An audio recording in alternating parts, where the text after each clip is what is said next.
Built for the purpose of processing charcoal to be used in the mining smelters, the Piedmont charcoal kilns represented a unique type of structure that once was found in abundance on the frontier. The advent of such industries as charcoal production did not begin until the Union Pacific completed laying its tracks through the area in the later part of 1868. Piedmont was one of the many railroad stations established along the line and served as a terminal for the helper engines. It possessed a roundhouse, water tank, telegraph office, and a few business establishments. A short distance to the west was another such station called Hilliard. The two stations' close proximity to the mines in Utah, combined with the ready availability of timber in the nearby Uinta Mountains, made them ideal locations for charcoal processing and shipping. At one time, over 40 kilns were in operation in the general vicinity.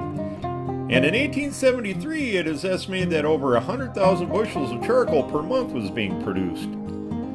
5 kilns were constructed adjacent to Piedmont Station around 1869 by Moses Byrne. For making charcoal, the kilns were filled to the top with wood. A fire started and then they were sealed in such a way that the fire could be regulated. The wood was allowed to slowly smolder for several days. At the end of the necessary time, the drafts were closed. The fire was allowed to die out and the wood was allowed to cool. Most of the charcoal was shipped to the Salt Lake Valley, but small quantities also went to Fort Bridger for use in blacksmith forges and heating stoves. The price of charcoal reached 27 cents per bushel during the time of peak demand, but fell to only 7 cents in declining years of business. Today, the abandoned Union Pacific grade serves as a county road, and the surviving kilns serve as an impressive reminder of activities that took place here.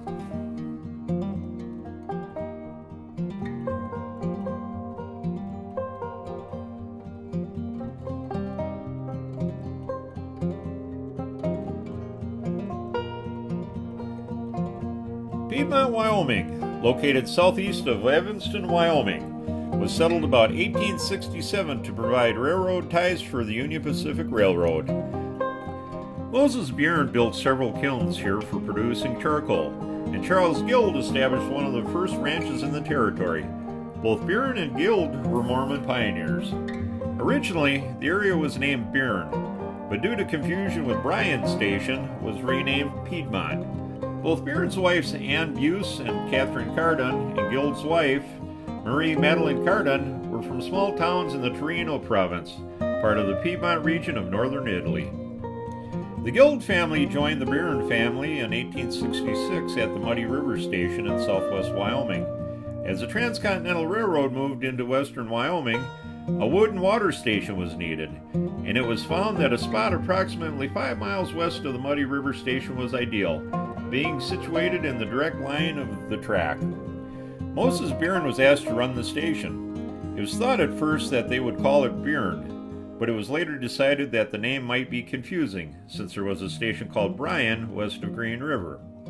Piedmont, a typical tent camp for the railroad, the tent town served as a base camp for graders who were constructing a roadbed up the steep side of the mountain to the summit called Aspen Station. The route for the railroad had many sharp curves, including a full horseshoe bend. By 1868, the railroad crew arrived to lay track on the prepared roadbed. It was soon realized that helper engines would be needed on the 8-mile grade. Wells that were dug providing plentiful water, sidings, an engine shed, and a water tank were constructed, and Piedmont became a wood and water refueling station for the helpers. Men were needed to run the engine helpers. Some more families moved in. There were also homesteaders arriving at that time. The Guilds opened a mercantile establishment, and the town boasted 4 saloons. The logging industry, as a commercial venture, became well established in Piedmont as well. Moses Byrne constructed charcoal kilns in Piedmont during 1877. 5 in total were built at a cost of $1,500. Quaking aspen and pine logs were hauled by ox teams to the kilns where they were burned into charcoal. The Union Pacific Railroad Company used the charcoal as fuel for passenger cars. The 3 surviving Piedmont charcoal kilns were listed on the National Register of Historic Places in 1971.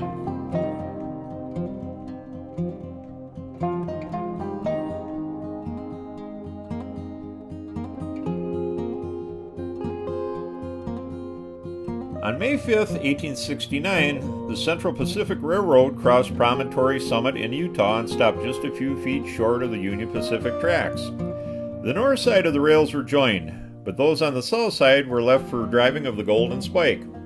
On May 7th of 1869, Promontory was overflowing with discharged workers. Tent saloons were stocked, and the women arrived. A special train from Sacramento had arrived with all the dignitaries of the Central Pacific Railroad.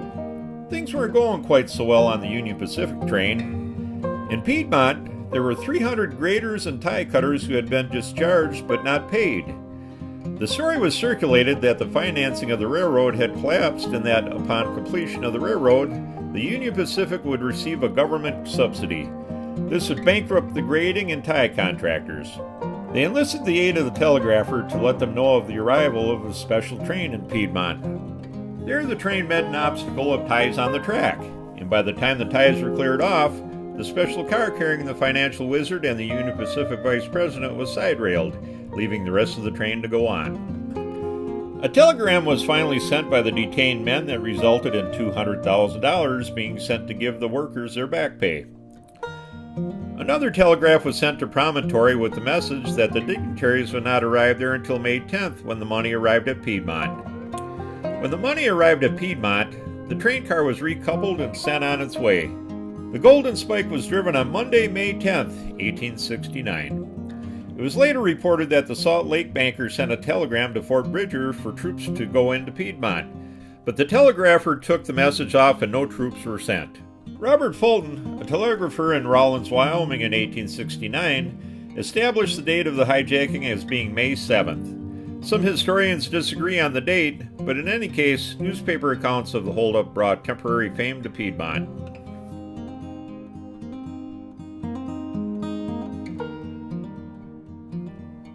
On August 13, 1896, Butch Cassidy met up with his boys in Piedmont before riding off to rob the Montpelier, Idaho bank, escaping with approximately $7,000. Calamity Jane, frontierswoman and professional scout, apparently lived in Piedmont as a young girl.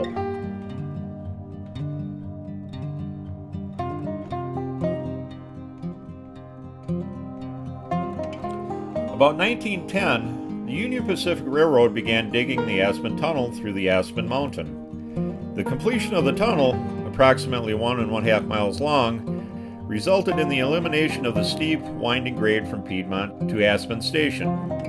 The railroad was rerouted from Leroy to the tunnel, missing Piedmont by several miles. Piedmont was stranded and its demise began. In 1940, a lack of business forced the closing of the old Guild Mercantile Store. Since then, most of the buildings have been hauled away. All that remains are a handful of tumbled-down remnants of homes, some foundations, the coal dump where the engine shed once stood, the charcoal kilns of Moses Bearn, and the cemeteries.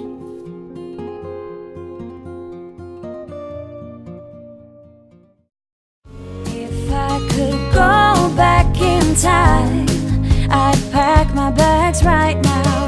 If I could play back, rewind, I wouldn't think twice.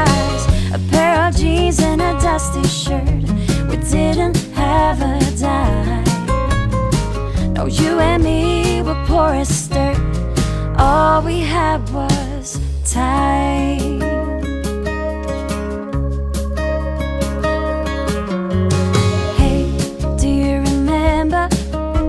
Sneak it out in the night, me playing the fender and you singing, oh, it's alright. Beating hearts full of lust, shiny stars over us, just a dream guiding us, and not a single cloud in the sky. If I could go back in time, I'd pack my bags right now. If I could play back my life, I wouldn't think twice. A pair of jeans and a dusty shirt, we didn't have a dime. No, you and me were poor as dirt, all we had was time.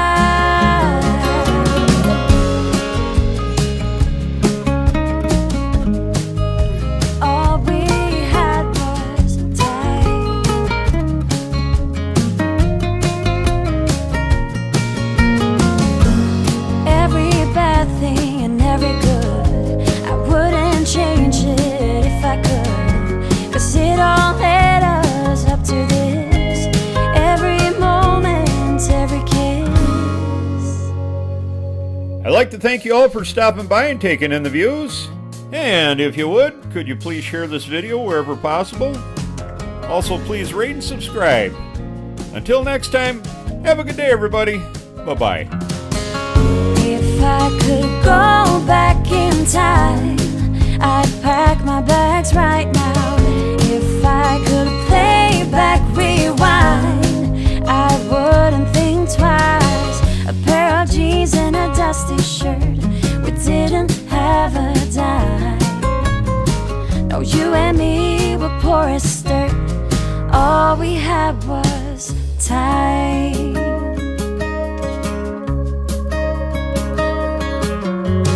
Hey, do you remember sneaking out in the night? Me playing the Fender and you singing, oh, it's alright.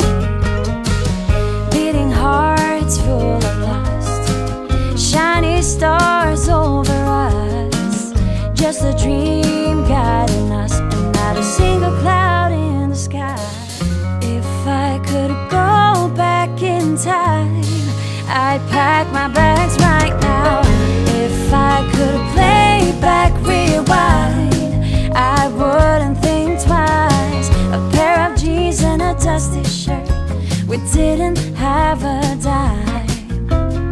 No, you and me were poor as dirt, and all we had was time.